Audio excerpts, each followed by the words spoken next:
Welcome to the NewsHour. It was her first major policy speech since becoming the Democratic presidential candidate last month. This afternoon, Vice President Kamala Harris laid out her vision for combating one of the biggest issues for voters in this year's election, and one that has dogged the Biden-Harris administration: rising prices. Today, Vice President Harris on the trail in North Carolina as her campaign unveils its economic agenda. Costs are still too high. And on a deeper level, for too many people, no matter how much they work, it feels so hard to just be able to get ahead. The focus, they say, lowering costs for everyday Americans. New data this week shows inflation cooling year over year, but a recent swing state voter survey shows on economic issues, they say it's the most important subject. Harris's Republican opponent, former President Donald Trump, still has an edge. 48% of respondents said they trust Trump more to get inflation and the cost of living under control, compared to 42% for Harris. Trump's lead is, however, shrinking compared to how he fared against President Biden on the same issue. Meanwhile, at a Trump campaign event in New Jersey last night, We wouldn't have inflation. We wouldn't have had the Israeli attack. the former president veered off script once again, from planned remarks on combating anti-Semitism to a controversial comment about Republican megadonor Miriam Adelson. In 2018, Trump awarded Adelson the Presidential Medal of Freedom. Last night, he claimed that award was, quote, better than the highest decoration for members of the U.S. military. It's actually much better because everyone gets the Congressional Medal of Honor. That's soldiers. They're either in very bad shape because they've been hit so many times by bullets, or they're dead. A progressive Veterans Political Action Committee, Vote Vets, that's endorsed Harris, called Trump's remarks insulting, saying, quote, Donald Trump doesn't respect veterans and their sacrifice. But Trump's running mate, Ohio Senator and military veteran J.D. Vance, defended Trump at the Milwaukee Police Association today. This is a guy who loves our veterans and who honors our veterans. I don't think him complimenting and saying a nice word about a person who received the Presidential Medal of Freedom is in any way denigrating those who received military honors. It was Vance's second stop in Wisconsin this month after being named Trump's running mate at the Republican National Convention in Milwaukee in July. The Democratic National Convention will begin next week in neighboring Illinois, where Harris is expected to roll out additional detailed policy proposals.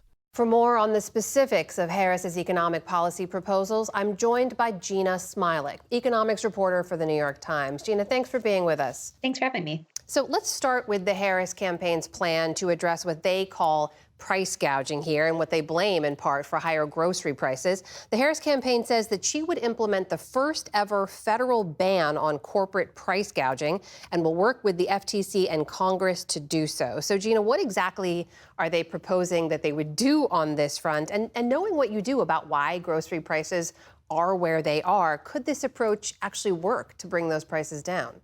So what exactly is kind of the key question here? And the answer is we don't know yet. We do not know exactly what this policy would look like. And I think the devil is really in the details. We do not know how they go about preventing price gouging, or even how they're defining price gouging at this point. What we do know is that profits went up quite a lot in the grocery sector during the sort of aftermath of the 2020 pandemic. So in 2021, we saw profits shoot up at grocery stores, and they stayed up for a while. That was pretty consistent with what we saw across the economy. We really saw a lot of companies raking in a lot more profits because they were charging more. As costs had started to shoot up, they were charging more to try and cover those costs, and they actually even charged a bit more than was just necessary to cover costs during that period.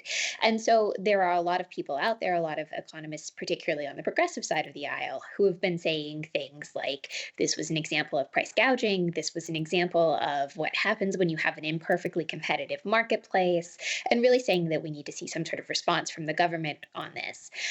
And that is what we're potentially seeing here. Now, you'll get economists on the other side saying that, this was an economy that basically worked the way you would expect. We had shortages for things. We had shortages for eggs. We had shortages for a lot of grain type things during this period. And as a result, companies were charging more because things were in short supply, and they could charge more. And that resulted in more production, and then prices came down. And so some economists are saying this is Econ 101. This is how things work. If you put some sort of price mechanism, or you do it's in some way stop the economy working from working the way that it just would on its own, you might not have that supply come online. And at the same time, progressive economists are really celebrating this. So you've got a very, very contentious debate without a lot of detail. And the devil, as you say, is in those details. So let's move on to housing then. We know is another big piece of this policy proposal. And on addressing the housing shortage and affordability problem in America, this is what the Harris campaign says they will do. They say that a potential President Harris would call for the construction of 3 million new housing units over the next 4 years. Also that the government would provide first-time home buyers with up to $25,000 in down payment assistance.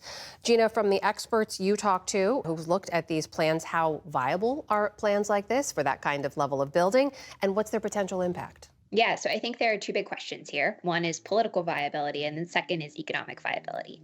So when it comes to the political viability side, this stuff would have to pass Congress. In order to get those 3 million new homes built, you would really have to have a lot of the way the Harris campaign is proposing to do it is through a lot of incentives for home builders and for local housing authorities to really sort of encourage home building. And that money needs to come from Congress. So I think there's a real question, could you get it through? What does Congress look like? Is this going to be possible? Then on the backside of that, you've got to say, would it work? And would it work in the time frame that the Harris campaign is talking about? Because it's a pretty ambitious, pretty accelerated time frame they're laying out here. She's saying those 3 million units will go up within the 4 years that the first 4 years that she's in office. And so I think that, those are some big questions. And then the flip side here is if you're not building enough supply and you're giving first-time home buyers $25,000 as a credit, is there a risk that just all goes to prices? Is there a risk that home sellers can just charge more because now home buyers can afford to pay more? And so I think this is a big knotty set of questions that will really depend on sort of the political and practical realities of the moment. Well, another set of proposals that would also have to go through Congress has to do with the child tax credit. On that, the Harris campaign says that she would propose not only restoring the child tax credit that was first introduced during the pandemic of $3,000 per child under the age of 18, up to $3,600 per child under the age of 6, but expanding the provision to $6,000 per child under the age of 1 for middle and low income families. So what's the viability for a plan like that, and what kind of a difference could that make? Yeah, so this is a fascinating one because there really is a lot of bipartisan support for the child tax credit. In fact, we actually saw J.D. Vance over the weekend talking about how he'd love to see a bigger child tax credit. And so I think that there is some possibility that Republicans would reach across the aisle on this one, that you could get something through Congress on the child tax credit. I think the huge question, though, is how do you pay for it? It obviously is expensive to do these things. The Harris campaign hasn't laid out in detail how they're planning on paying for these kinds of policies.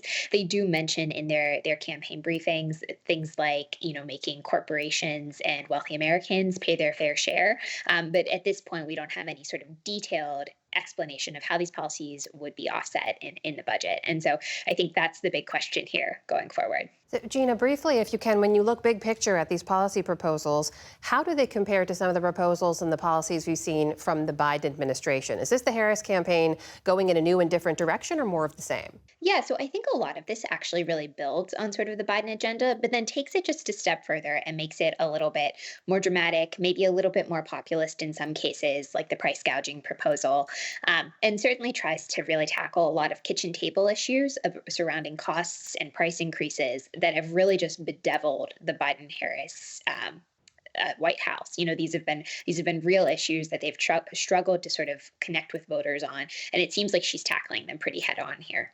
That is Gina Smialek, economics reporter for the New York Times. Gina, thank you so much. Good to speak with you. Thanks for having me.